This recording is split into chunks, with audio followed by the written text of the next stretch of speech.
What's going on, everyone? So I have literally never recorded a YouTube video on this concept, but with the release of the Bitcoin ETF, I feel it's extremely important because I see a lot of stuff on the news. A lot of people have opinions on Bitcoin right now.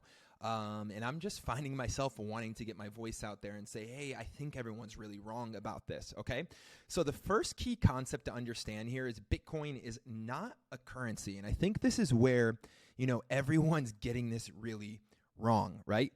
What Bitcoin is digital property. Bitcoin is a digital asset, right? And so what that means is I think everyone's sitting here waiting for the day that we can use Bitcoin to pay for our coffee, right? We'll never, ever, ever actually use the asset Bitcoin to pay for coffee. What we might use is something like the Lightning Network, right? But that's actually a different asset entirely. Lightning is not Bitcoin. Lightning, I like to think of Lightning as the currency built on top of the digital asset that is Bitcoin, right? Or we might use US dollars, right? We might use a digital dollar as a currency. We might use something built, right? That digital dollar might be built on Solana, might be built on Ethereum. But the key point to understand here, for everyone misunderstanding Bitcoin, Bitcoin is the asset. It is the only asset. As Michael Saylor says, there is no second best. And there's a reason he said that. It's because Bitcoin is the only real digital asset. The rest of this stuff can really only exist because Bitcoin first existed. So I like to think of Bitcoin as really the layer one of the entire new financial system. But really what Bitcoin is it's a decentralized, open-sourced, fixed supply asset that allows there to be a mutual exchange of accountability between government, corporations, and people, right? Because right now, we have nowhere to store our labor, right? So Bitcoin actually allows us to take control of our labor, and if our government is doing things that we don't like, let's say there's too much inflation, let's say they're going to too many wars, right? Right now, our government does not have to ask us to go to war, okay? Right now, the United States government does not need to consult anybody to go to war, okay? What they do is they just go to war because they can print the money to go to war. And you could say things like, well, Seth, you could use gold, but really being completely honest, I know Peter Schiff, I know he's not going to want to hear this. He's out there peddling gold, but gold is an old technology to store labor, okay? We live in the 21st century. I mean, just in the last year, I've lived in Portugal. This year, I'm going to be going to several different countries, right? I work completely online. I can't be hauling gold around with me, right? Not only that, like how much gold could I actually haul around with me? Like you think I can get what? I can't get X amount of gold through the airport. Like that's crazy, right? But I can haul my labor around with me in Bitcoin. This is profound. And I would say the only thing Bitcoin needs, Bitcoin's a complete product. I think this is the thing that people aren't understanding. Bitcoin is complete. Now, what we do with the layer 2 on top of that, is, the Bitcoin network or, the Bitcoin, as a whole might not be complete, but the layer 1, I mean, we are good to go, right? You have a store of value asset that is not linked to a government. It's decentralized, right? It's a distributed ledger where you can store your value and take it anywhere in the world with you. Okay, so Bitcoin is like a economic battery that allows us to take control of our labor. That is the innovation. It's a non-state non-state asset that allows us to take our labor anywhere with us in the world. Right now, that doesn't exist. That doesn't exist anywhere in the world. And of course, you could make arguments here. Well, what about Ethereum? What about, Solana? What about these other, proof of stake networks? I don't believe proof of stake networks can exist.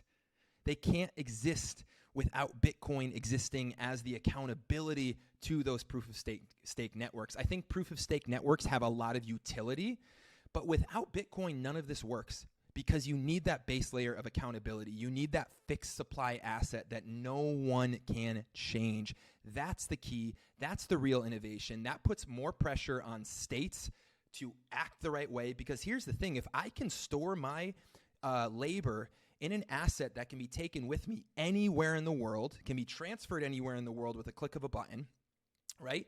That puts pressure on states to actually get their act together, right? Like if I now am not happy with where we're at, I am the type of person that will move. I will vote with my feet. But prior to Bitcoin, if I had my wealth stored in a house, if I had my wealth stored in gold, if I had my wealth stored anywhere else, I couldn't freely take that wealth with me. With Bitcoin, I don't have to ask anybody. I take it and I go wherever I want, right? That's the key innovation. Everything on top of here, Bitcoin never needs to be a currency. Bitcoin doesn't need to be anything. If there was never any other innovation, Bitcoin is still the single greatest financial innovation of our lifetimes. It's an asset. It's not a currency. It allows you to take control of your labor. It essentially makes the state listen, okay? Because when people start storing their labor in Bitcoin and not in the state, that takes power away from the state. There's a reason the state hates it. There's a reason why Elizabeth Warren says it's only used for illicit activity, which we know is completely false, okay? All of this stuff, it's completely false. And I think the latest bit of FUD coming out is that Bitcoin, people are going to hear that it's never going to be a currency. Doesn't matter. Right? It does not matter. And I'll tell you one more thing too, right? So let's imagine a scenario where we have Bitcoin banks. Okay, what Bitcoin really is it's an open ledger, right?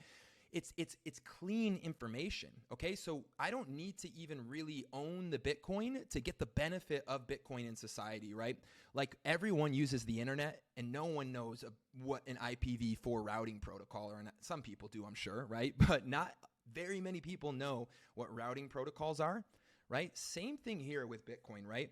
It's going to give us the ability it's going to essentially make the financial system much more auditable. So even if everyone doesn't individually own the asset of Bitcoin, just the fact that it exists, and let's say we build banks on top of Bitcoin, some people will say that defeats the purpose of Bitcoin. Once again, I think those people are completely misunderstanding what this is, okay? It doesn't defeat the purpose. What we're doing is we're essentially building a financial system on top of a transparent ledger that cannot be manipulated, and that's going to create accountability. So Bitcoin banks, I'm telling you, 1,000 times better than current banks because you can actually see what's going on due to the open source ledger, okay? That's my little rant for the day. There's going to be a lot of FUD coming out. That's the latest bit of FUD I heard that I thought, I think people really need to understand that Bitcoin is a complete product. Bitcoin does not need to go anywhere else. Bitcoin doesn't need to go past this point. It's a digital property. It's a digital asset. You own the asset, and that's it. Okay? The only thing Bitcoin needs to do is say decentralized. It needs to stay decentralized and secure. Okay? As Jeff Booth says, the only two things, and we win. And right now, as I think Gary Gensler was just on CNBC talking about the fact that, Bitcoin is centralizing. And while I would agree, I think there's Bitcoin pools, mining pools. I think there's a little bit of centralization happening there, but Stratum V2 is coming in hot. And I think that this is the key point to understand. So Stratum V2, if you look at Ocean.xyz, Ocean is a mining pool that's implementing Stratum. That really gives all of the power to the individual miners, which makes basically Bitcoin perfectly decentralized, right? And I do believe over time the incentive is going to be Stratum V2 and more decentralization because that's actually what gives the network value, right? So as the network centralizes, it's going to lose value, okay? It's going to lose value, and the people inside of the network are going to understand that that's the case. We understand that we need to keep this decentralized or it doesn't work, right? And that's part of the ethos. And so we're working towards that, right? But I think also another thing to understand is there's nothing more centralized in the current system, okay? So that's my little rant. That's my little rant for the day. Hopefully that makes sense. Comment down below if you have any questions. But remember, Bitcoin is not a currency, never needs to be a currency to be one of the most, if not the single, I actually believe it's the single greatest financial innovation of our lifetimes. Bitcoin is digital property.